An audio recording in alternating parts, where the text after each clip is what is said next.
يا أيها الذين آمنوا خذوا حذركم فانفروا ثبات أو انفروا جميعا وإن منكم لمن ليبطئن فإذ أصابتكم مصيبة قال قد أنعم الله علي إذ لم أكن معهم شهيدا ولئن أصابكم فضل من الله ليقولن كأن لم تكن بينكم وبينه مودة يا ليتني كنت معهم فأفوز فوزا عظيما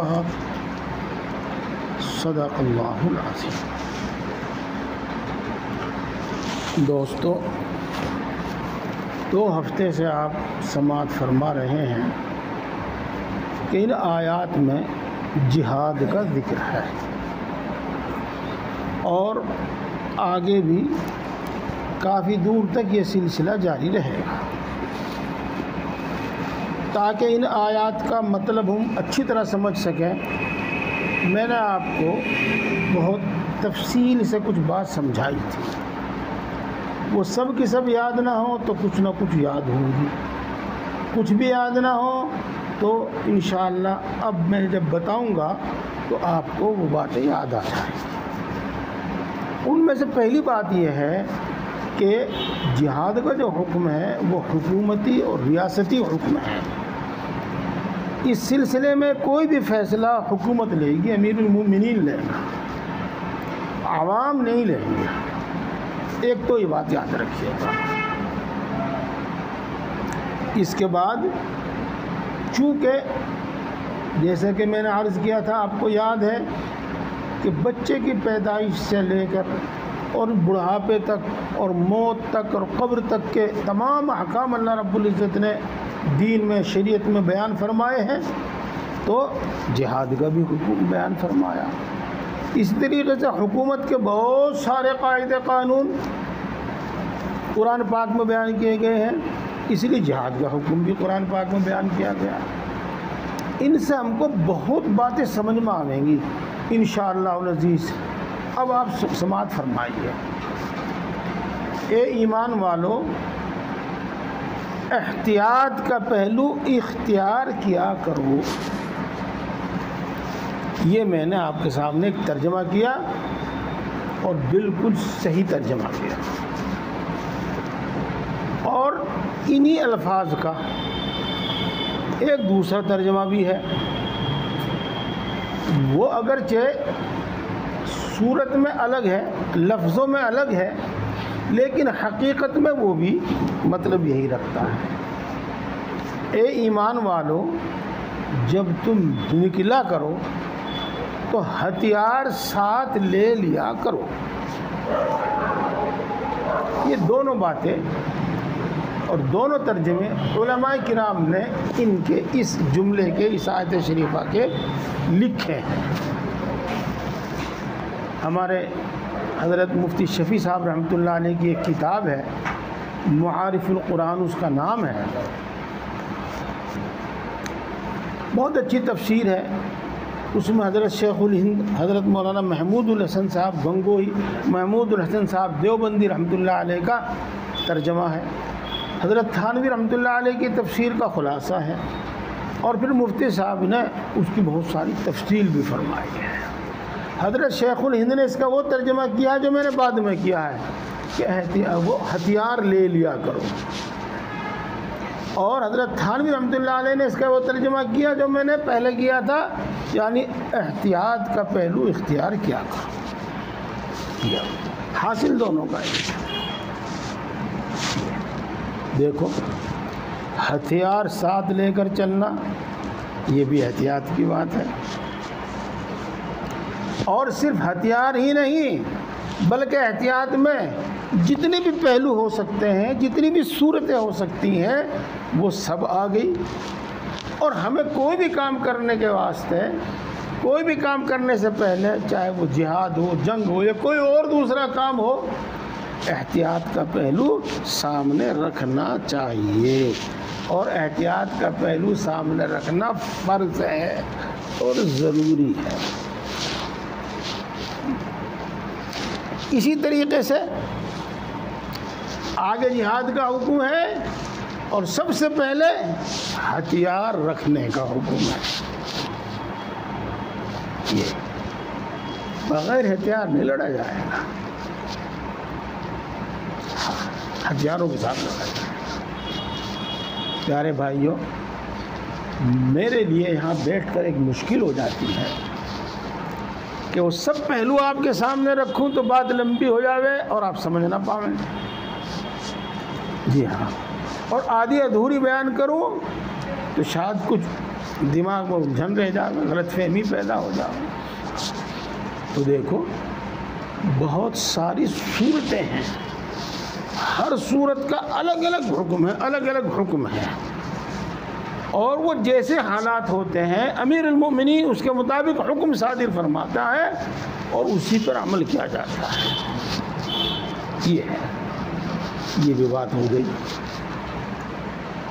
احتیاط کا پہلو تو ہمیں ہر کام میں اور ہمیشہ اختیار کرنا چاہیے، لیکن جہاں تک بات ہے ہتھیار کی تو دیکھو اس زمانے میں صورت الگ تھی، اس زمانے میں صورت الگ ہے، لہذا قانون کی خلاف ورزی کرتے ہوئے ہمیں اپنے ساتھ ہتھیار نہیں رکھنا چاہیے. اس سے احتیاط کے بجائے اور ڈر اور دوسرے اندیشے،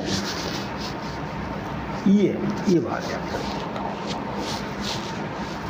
اب احتیاط ہی کی بات ہے، اگلے جو 2 جملوں میں بتائی گئی ہے، توجہ فرمائیں، دھیان سے سنیں.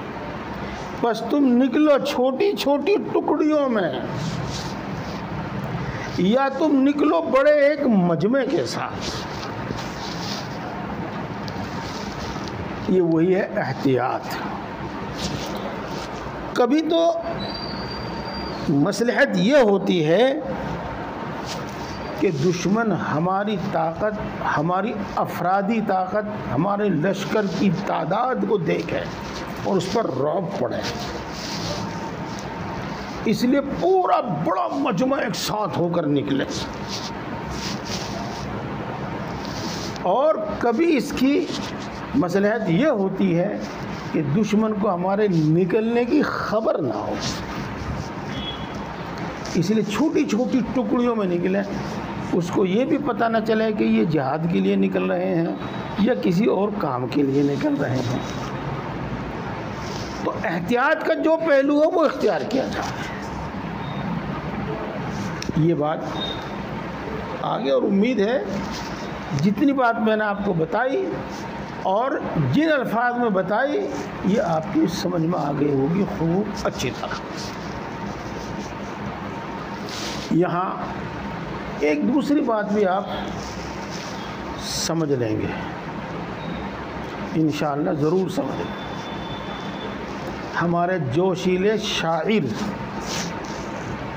اور ہمارے جوشیلے خطیب، بعض تقریر کرنے والے ہیں، مسلمانوں کی فتح اللہ کی نصرت سے ہے، ہتھیاروں سے نہیں ہے، اس طرح کی باتیں کہتے ہیں.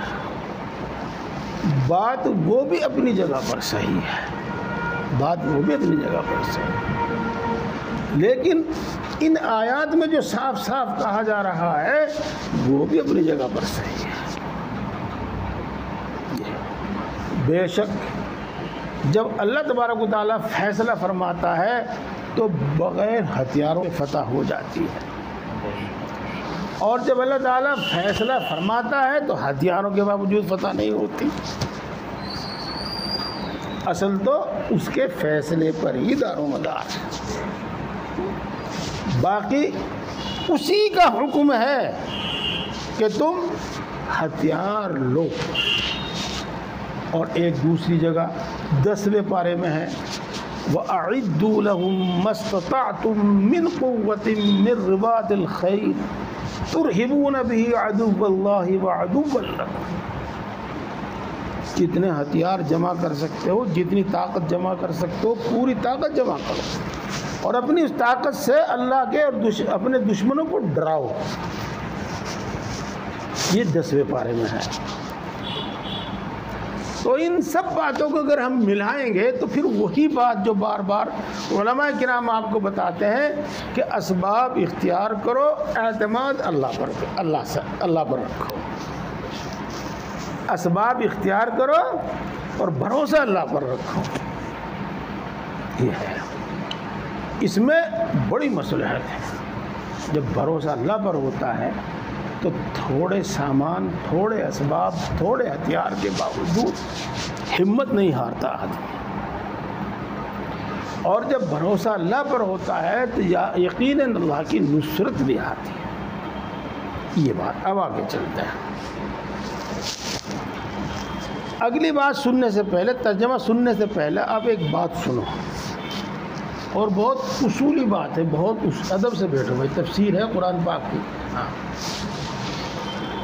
بہت دھیان سے سنیو اس کو، اور بڑی اصولی بات ہے. آپ جب آپ کو یہ یاد ہوگی انشاءاللہ آپ بہت سے لوگوں سے دھوکہ نہیں کھانے. رسول اللہ صلی اللہ علیہ وسلم پر سچے دل سے ایمان لانے والے اور سچے دل سے آپ کو رسول ماننے والے، سچے دل سے اسلام قبول کرنے والے، جن کو ہم صحابہ کہتے ہیں، صحابہ، وہ سب کے سب اللہ کے یہاں مقبول، اللہ کے یہاں محبوب تھے، اور ان میں سے کوئی اللہ اور اس کے رسول کے حکم کی خلاف ورزی ہرگز نہیں کرتا تھا. اسی واسطے حدیث پاک میں تو یوں کہا کہ تمام کے تمام صحابہ بھروسے کے قابل ہیں، عدول ہیں، بھروسے کے قابل ہیں، اور تم جس کے پیچھے چلو گے، جس کا اتباع کرو گے، نجات پا جاؤ گے. یہ بات بالکل صاف صاف کہی. ایک موقع پر رسول اللہ صلی اللہ علیہ وسلم نے ارشاد فرمایا، میرے صحابہ ستاروں کی طرح ہے، ستاروں کی طرح. آپ اس کا مطلب نہیں سمجھیں گے، پرانے لوگ اس کا مطلب سمجھتے تھے یعنی ستاروں سے راستہ معلوم کیا جاتا تھا. راستہ، رات میں ستاروں سے راستہ معلوم کیا جاتا تھا. تو جس طریقے سے ستاروں سے ہم اپنا صحیح راستہ معلوم کر سکتے ہیں، ایسے ہی ہم کسی بھی صحابی کی پیروی کر کے سیدھی راہ پر چل سکتے ہیں. یہ اور اللہ رب العزت نے قرآن پاک میں بہت تعریف فرمائی ہے. یوں کہو دو، میں آپ کی اپنی زبان میں کہوں کہ حد کر دی صحابہ کی تعریف کرنے میں. قرآن پاک میں اللہ رب العزت نے حد کر دی. لہذا صحابہ کی شان میں کوئی بھی شخص گستاخی کرے تو وہ گمراہ ہے، وہ گمراہ ہے، وہ غلطی پر ہے. یہاں بہت مختصر میں بتا رہا ہوں آپ کو، اور اتنی صاف بتا رہا ہوں کہ ہر آدمی سمجھ لے. صحابہ کرام رضوان اللہ تعالی علیہم اجمعین سے غلطی ہوئی. ایک صحابی عورت سے زنا ہوا، ایک صحابی مرد سے زنا ہوا. اللہ بہتر جانے ان میں، لیکن انہوں نے ہاتھ کے ہاتھ اتنی پکی سچی توبہ کی کہ ان کا گناہ اسی وقت معاف کر دیا گیا. وہ دنیا سے بالکل پاک صاف ہو کر گئے.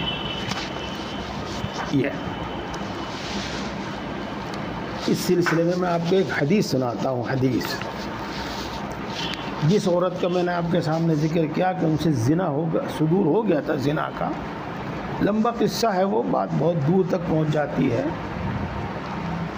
اور زنا میں، اسلام میں زنا کی سزا یہ ہے کہ اس کو ایک میدان میں کھڑا کر کے ہر طرف سے اس پر پتھر برسائے جائیں یہاں تک کہ وہ جان سے مر جائے. یہ تھی عورت.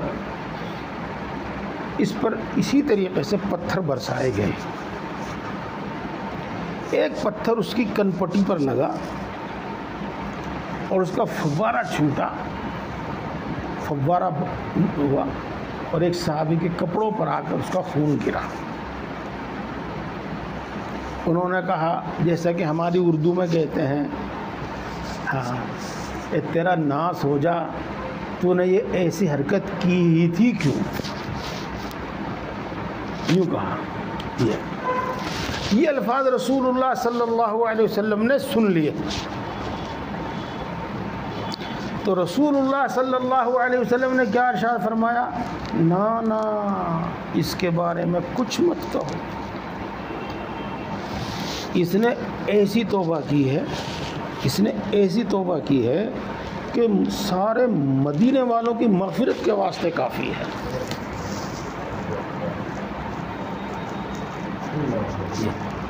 تو عرض یہ ہے کہ کچھ لوگ، چلو میں آپ کے سامنے نام لے ہی دوں، جس کو ہم مودودی کہتے ہیں، جماعت اسلامی کہتے ہیں، وہ صحابہ کی شان میں بڑی گستاخی کرتے ہیں. وہ ان کو برابر کا بھائی بھی نہیں، چھوٹا بھائی بھی ماننے کو تیار نہیں ہوتے وہ ان کو. اور دوسرے شیعہ لوگ، وہ تو تمام صحابہ کو چھوڑ کے 4-5 کو سب کو مرتد کہتے ہیں کہ دین سے پھر گئے تھے. وہ تو رسول اللہ صلی اللہ علیہ وسلم کے ساتھ تو وہ منافقت سے لگے ہوئے تھے اور آپ کے بعد وہ سب دین سے پھر گئے تھے. یہ تو حد سے زیادہ گستاخی کرتے ہیں، حد سے زیادہ گستاخی کرتے ہیں. یہ تو میں نے مختصر طور پر آپ کو بتائی، جو سچے دل سے آپ پر ایمان لائے، ایک لمحے میں وہ ولی اللہ ہو گئے اور اسی لمحے وہ جنتی ہو گئے اور اسی لمحے ان کے واسطے یہ فیصلہ ہو گیا کہ اب اس کا خاتمہ ایمان پر ہی ہوگا. یہ بات چلو لمبی ہو رہی تو ہونے دو، ایک ذرا سی بات بتا دوں آپ کو. ایک صحابی ہیں، ان کا نام ہے حضرت وحشی رضی اللہ تعالی عنہ. جنگ احد کے موقع پر یہ مسلمان نہیں تھے اور حضرت حمزہ رضی اللہ تعالی عنہ، رسول اللہ صلی اللہ علیہ وسلم کے سگے چچا حضرت حمزہ رضی اللہ تعالی عنہ کو انہوں نے شہید کیا تھا.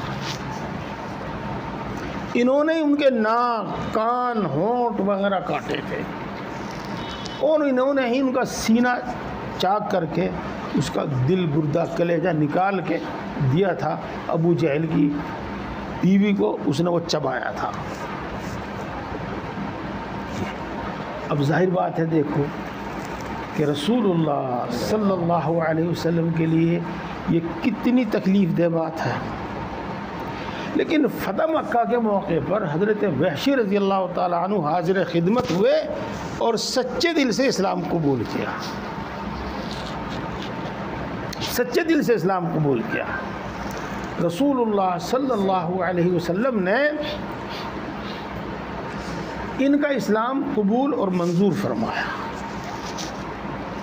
لیکن ساتھ ہی ساتھ یہ فرمایا، وحشی اب کے بعد کبھی تم میری نگاہوں کے سامنے مت آنا.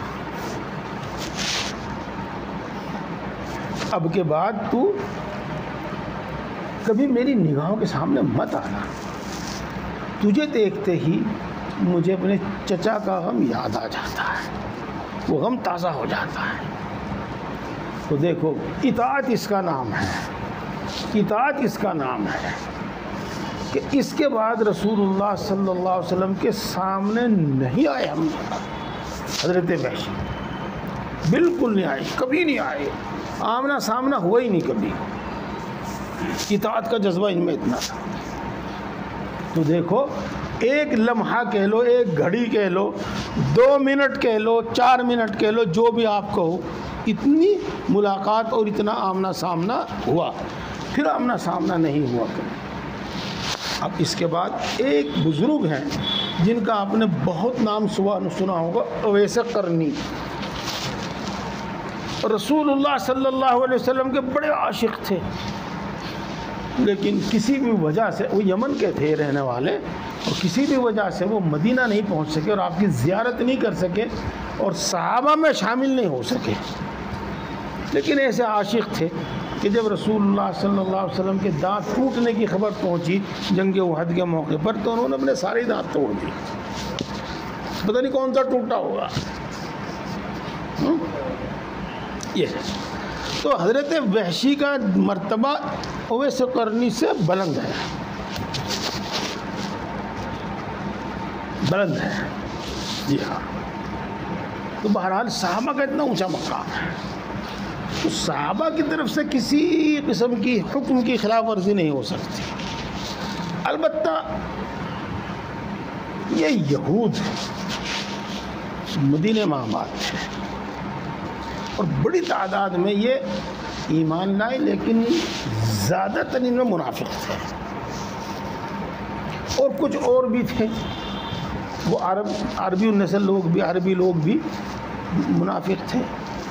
تو قرآن پاک میں جہاں بھی کہیں اس قسم کا ذکر آتا ہے وہ حرکت ان منافقوں کی ہوتی ہے، صحابہ کی نہیں ہوتی۔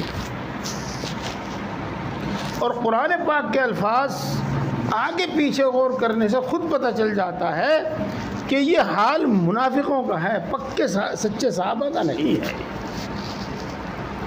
یہ بات میں نے آپ کو تفصیل سے بتائی اور اس کو ذہن میں رکھنا، یاد رکھنا۔ انشاءاللہ مجھے امید ہے خدا کی ذات سے کہ تم میری باتیں سننے کے بعد چاہے یاد رکھو یا نہیں رکھو، لیکن کسی کے جھانسے میں نہیں آؤ گے۔ اب آپ ترجمہ کرو۔ اور تم میں سے بعض وہ ہیں جو جہاد میں شریک ہونے میں پیر مسلتے ہیں۔ پیر مسلنے کا مطلب تو آپ سمجھتے ہی ہیں، ہاں، یعنی نہ تو ہاں کریں نہ کریں، نہ شریک ہو نہ پیچھے ہی رہیں، بس بہانے بازی ہیں، اور کبھی کیا چلوں اور کبھی کیا اٹھوں، اور شریک ہوتے نہیں، تو پیر مسلتے ہیں۔ فَإِنْ أَصَابَتْكُمْ مُصِيبَةٌ، بس اگر تم کو کوئی مصیبت پہنچ جاوے، یعنی ایمان والوں کو کوئی مصیبت پہنچ جاوے، مصیبت پہنچ جاوے یعنی جنگ میں ہار ہو جاوے، شکست ہو جاوے، یعنی بہت سے لوگ شہید ہو جاوے۔ قَالَ قَدْ أَنْعَمَ اللَّهُ عَلَيَّ إِذْ لَمْ أَكُنْ مَعَهُمْ شَهِيدًا، تو وہ شخص جو پیر مسلتا ہے اور نہ چاہے نہ کرے لیکن شریک ہوتا نہیں، وہ یوں کہتا ہے کہ اللہ نے مجھ پر بڑا انعام فرمایا جو میں تمہارے ساتھ وہاں موجود نہیں تھا، کیا پتہ میں بھی مر جاتا، میں بھی شہید ہو جاتا، میں بھی قتل ہو جاتا۔ تو اپنے پیچھے رہنے پر اور تمہارے مصیبت میں پڑنے پر وہ خوشی مناتا ہے، ہاں، اور اس کو بھی اللہ کا انعام کہتا ہے وہ کہ میں وہاں نہیں تھا تو وہ ٹھیک ہوا۔ وَإِنْ أَصَابَكُمْ فَضْلٌ مِّنَ اللَّهِ، اور اگر تم کو اللہ کی طرف سے نوازش اور عنایت حاصل ہو جاوے، یعنی فتح ہو جاوے، اور بہت نہ کہو مال غنیمت حاصل ہو جاوے، وہ تمہارے حصے میں آ جاوے، اور وہ شریک ہوا ہی نہیں، پیر مسئلے جاتا ہے نہیں، نہ تو کرے نہ کرے لیکن جاتا ہے نہیں، تو اب وہ یوں کہتا ہے، میں آپ کو پہلے اپنے الفاظ میں کہتا ہوں، ترجمہ پھر کروں گا۔ اوہو، دیکھو تو صحیح ہیں یہ کم بخت کتنی دولت جمع کر لائے، ان کو کتنی دولت مل گئی، کتنا سامان مل گیا، ہائے بڑے افسوس کی بات ہے میں ان کے ساتھ موجود نہیں تھا۔ اب آپ سوچو یہ بات کون کہہ سکتا ہے؟ دیکھو مان لو میں شریک نہیں، لیکن میرے دوست، میری جماعت کے میرے مسلمان بھائی کامیاب ہو گئے تو مجھے خوشی ہونی چاہیے، بھائی میں نہیں تھا تو نہیں مال دولت، نہیں مال غنیمت مجھے ملا، لیکن اللہ نے مسلمانوں کو، اللہ نے میرے دوستوں کو کامیابی دی تو اس پر خوش ہونا چاہیے، نہ کہ اپنے مال نہ ملنے پر غم اور افسوس کرے اور ان کے مال ملنے پر حسد کرے۔ یہ ہے، تو یہ چیز بتاتی ہے کہ یہ منافق لوگ ہیں۔ اور اگر تم کو اللہ کی طرف سے فضل اور عنایت حاصل ہو جاوے تو وہ کہتا ہے گویا کہ اس کے اور تمہارے درمیان کوئی دوستی اور محبت کا تعلق ہی نہیں ہے، کاش میں بھی ان کے ساتھ ہوتا اور یہ کامیابی مجھے بھی ملتی۔ یہ تو دوستو ان آیات میں اور بہت سی نصیحتوں کے ساتھ مذمت کی گئی ہے، برا کہا گیا ہے ان لوگوں کو جو جہاد میں شریک نہیں ہوتے۔ فَلْيُقَاتِلْ فِي سَبِيلِ اللَّهِ، اس شخص کو چاہیے جو کامیابی ملنے پر، مسلمانوں کو کامیابی ملنے پر حسرت اور افسوس کر رہا ہے اور مال غنیمت نہ ملنے پر حسرت اور افسوس کر رہا ہے، اس شخص کو چاہیے کہ وہ اللہ کے راستے میں جہاد کرے ان لوگوں سے۔ ان الفاظ پر غور کریے جنہوں نے دنیاوی زندگی کو پسند کر لیا ہے آخرت کے مقابلے میں، آخرت کو چھوڑ دیا، آخرت کو بلا دیا اور دنیاوی زندگی کو اختیار کر لیا، پسند کر لیا، تو ان سے جہاد کیجیے۔ اب دیکھو دوستو، اس میں یہ ہوا کہ اس شخص کو تو یہ حسرت، یہ افسوس کرنے کے بجائے کچھ کرنا چاہیے تھا، اور کرنا یہ چاہیے تھا کہ وہ جہاد کرتا تو اس کو بھی یہ غنیمت حاصل ہوتی۔ یہ تو بات آ گئی۔ اب کن سے جہاد کرنا اور کس لیے کرنا؟ دیکھو، جب آدمی میں مال کی محبت ہوتی ہے اور بیجا محبت مال کی ہوتی ہے تو پھر اس کے سامنے نہ باپ ہوتا نہ ماں ہوتی، نہ اس کے سامنے بھائی ہوتا نہ کوئی رشتہ دار ہوتا۔ مال کی محبت میں وہ سب سے جھگڑا کرتا ہے، مال کی محبت میں وہ بھائی کو قتل کر دیتا ہے، اور یہ باتیں آگے کہنے کی ضرورت نہیں، ہمارے سامنے ہے۔ تو یوں سمجھ لو کہ دنیا کی محبت تمام برائیوں کی جڑ ہے۔ دنیا میں جتنے بھی ظلم ہیں، جتنی بھی ناانصافیاں ہیں، وہ سب دنیا کی محبت ہی کی وجہ سے ہے۔ اس میں ساری چیز آگے، عہدہ بھی آ گیا، دولت بھی آگے، مال بھی آ گیا، سارا فساد، ساری بے امنی، بد امنی، ناانصافی، ظلم سب اسی کی وجہ سے ہے۔ تو آپ ان لوگوں سے قتال کرو تاکہ ان لوگوں کا، اس قسم کے لوگوں کا روئے زمین سے خاتمہ ہو اور اس زمین پر اچھے لوگ بسیں اور پھر سب لوگ امن اور امان سے رہیں اور سب لوگ انصاف کے ساتھ رہیں۔ وَمَن يُقَاتِلْ فِي سَبِيلِ اللَّهِ فَيُقْتَلْ أَوْ يَغْلِبْ، اور جو شخص اللہ کی راہ میں جہاد کرے گا۔ اللہ کی راہ میں جہاد کرنے کا کیا مطلب؟ دیکھو دوستو، اللہ کا راستہ جس کو عربی میں کہتے ہیں سبیل اللہ، فی سبیل اللہ، اس کے معنی دو ہوتے ہیں۔ ایک اس کے معنی ہوتے ہیں اخلاص، یعنی اخلاص کے ساتھ کام کریں، اور اس کے معنی ہوتے ہیں دین کی خاطر، اللہ کی رضا کی خاطر، یہ بھی اخلاص ہی کا مفہوم ادا کرتا ہے۔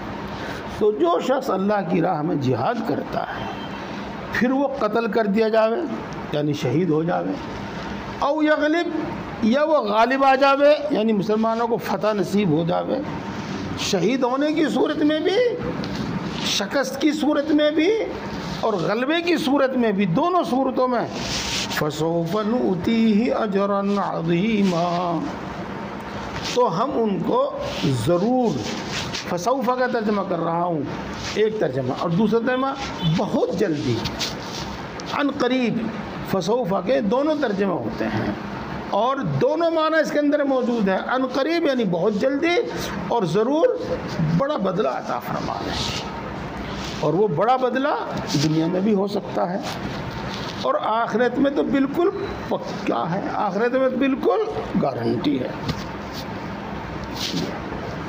اللہ تبارک و تعالی ہم سب کو صحیح سمجھ اور عمل کی توفیق عطا فرما۔ کیا وقت ہو گیا؟ اچھا ابھی 10 منٹ باقی ہے، آگے بات لمبی ہو جائے گی، تمہید ہو، اس کے لیے تمہید کی ضرورت ہو۔